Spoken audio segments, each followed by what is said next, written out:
So today I wanted to do a quick little how-to on how to fix a Game Boy. Bought this Game Boy on eBay for about 10 bucks. And as we can see, it's in some pretty rough shape. Obviously, portions of the screen are missing. No screen shield. And case is kind of beat up as well. But, turns on. And it did have some audio, so that's a plus.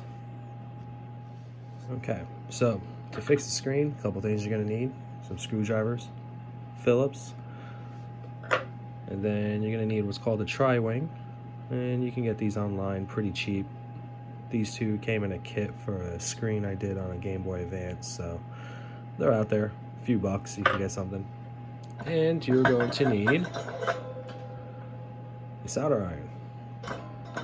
And the soldering iron is the key to getting the screen to come back to life. Alright, so let's begin. First things first, open it up, take out the batteries,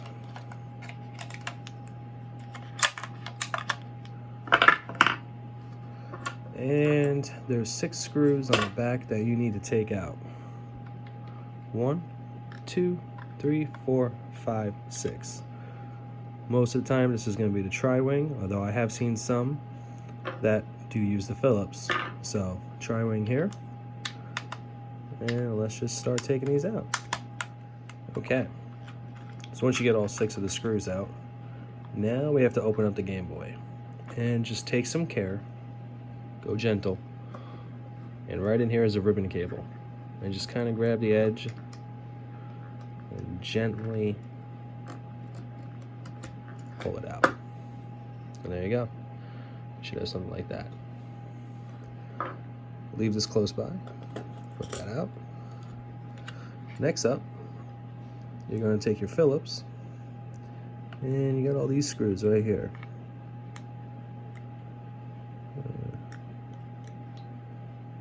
All of these have to come out. So, begin with that next.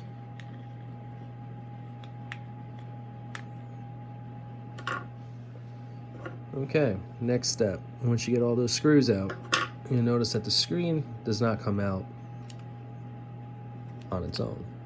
So, be careful doing this, but what you want to do is just grab the console, just like this, and gently twist. Just a little bend here and there. It's fine. You're not breaking anything, as long as you don't go too hard. Essentially, what you're doing is, there's a little piece of film, it's like a gasket underneath, right where the screen meets up with the case, and all you're doing is just breaking that seal. And based on the fact that most of these are 20 plus years old, it's going to be a little sticky. And you'll see the buttons, and sometimes the pads will come out, and it's fine. Just keep going. Don't force it. Just ever so gently. And oh, needs a little more.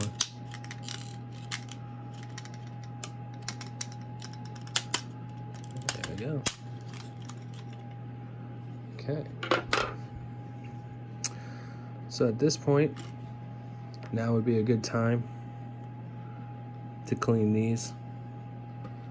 Clean the inside of your system. Just use some rubbing alcohol. This is the gasket I was talking about. To be honest, I take that off usually. I know some people leave them. Personal preference. I just think that they're 20 years old, it's dirty. Just take it off. Alright. So, also too, you can take isopropyl alcohol, rubbing alcohol, whatever you want to call it. And you can clean these contacts here as well. Now next, to get to where we need to, this is a gasket right here. That has to come off. And for this, you do want to be careful, because this is actually the ribbon cable for the display. One of them, I should say. So, I'm using a little tool I had that came with one of my kits that I bought. Just Don't use anything too hard, and just take your time. And just pull up on it, and you want to just remove that gasket. So there you go. Grab and pull it off. So once that gasket comes off, you'll see there's this residue left behind. So that needs to come off. You don't get that off, you're not going to be able to fix the vertical lines on your screen. So I use some Q-tips, some more rubbing alcohol, and I just very gently gonna do that until that comes off. One thing too, once you get this off, let it dry. Set the system down. Don't worry about rushing, just let it dry. I did it once, and for whatever reason, it actually messed up my display. So I'm gonna go get the alcohol and the Q-tip, clean that off. Okay. Set that to the side. Take back the base.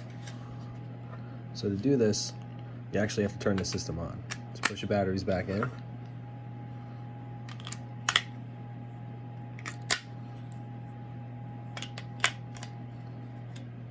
And now what you're going to do is you're going to reconnect the ribbon cable to the bottom part. It's a little hard to see, but there's a very thin line where the cable plugs into, right in there. And you want to be careful because of these little pins. If you push it in the wrong way, those metal pins will get pushed up, and I have ruined the Game Boy doing that. So just be careful, don't force, and you should just line it up and then very easily just click it in. So it's gonna be something about like this. It'd be easier if I set it down. And it's in. Once it's in, just give it a little push. There you go.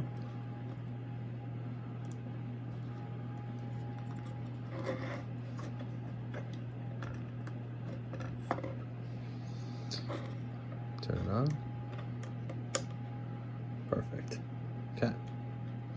Now shut it off. Now, one thing I always like to do is I take a piece of cardboard and I just put it like this. And the reason why I do that is because I'm always hesitant and afraid of the metal somehow shorting itself out.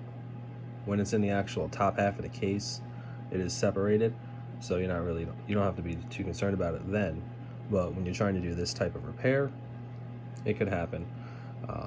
So I always put something there. I always put a piece of cardboard, something that doesn't conduct electricity. This way, I don't have to worry about that. Okay.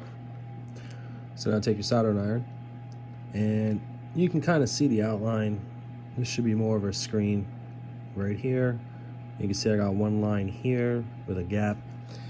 And what you want to do is very lightly just touch the soldering iron to the system.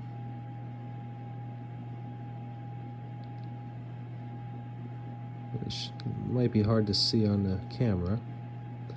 However, you should see some of the lines start to come back to life.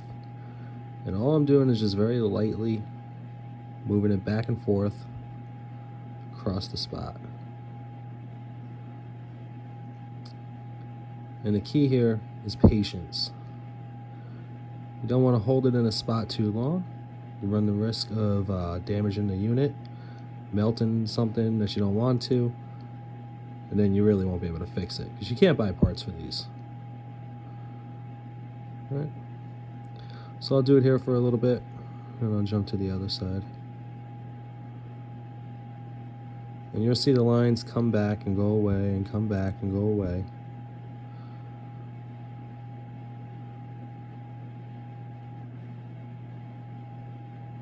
And this might take 5 minutes, this might take 10, 20, 30 minutes. Patience is the key. And one little thing, if you start to see your screen get dark or change color down here at the bottom, it means you're holding it in one spot too long. So you definitely want to jump to the other side or take a break and come back to it. So just jump right back. And you just want to do this till the lines come back to life.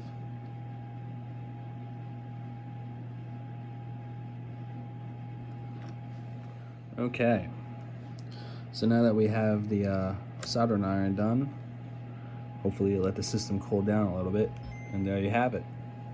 So now we have a complete LCD screen once again, meaning that all the vertical lines are gone. Side note, if it's horizontal lines, almost impossible to fix in my opinion. I've read online, a few people have been able to, but that ribbon cable is underneath the actual screen, and those horizontal ones, I've melted a cable trying to do it. So if it's horizontal, I usually don't fix it, but if it's vertical like this was, very easy to do. So now let's put the system back together and into reverse, shut it off. You can take away that, unplug the cable, we'll set that to the side. It's time to put this all back. So let's begin that.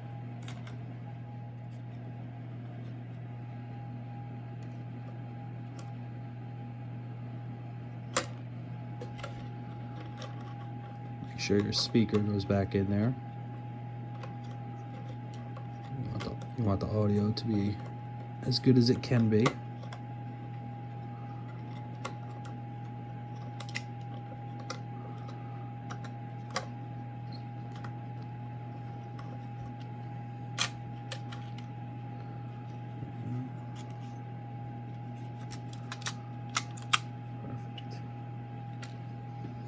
Alright, put all the screws back.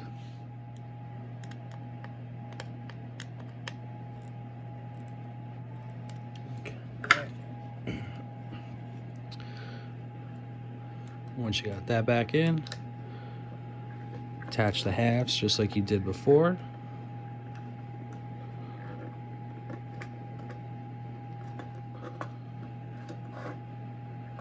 Okay. Get those attached, close it up, and start putting the 6 tri-wing screws back in the system.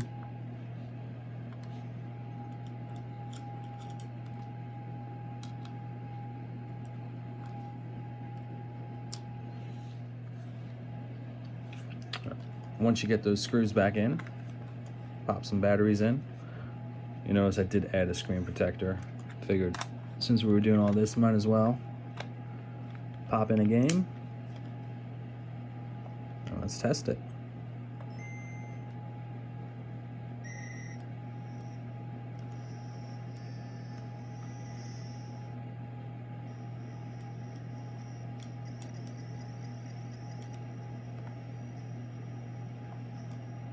Okay, and as you can see, we have the full screen back.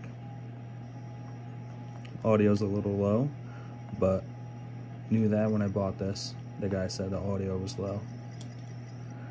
But, you know, that can be another video for another day. Hope this helps you guys. Hope you guys enjoyed it. And be sure to subscribe, because I will be doing more repair videos, and I will be doing a lot more modification videos as well.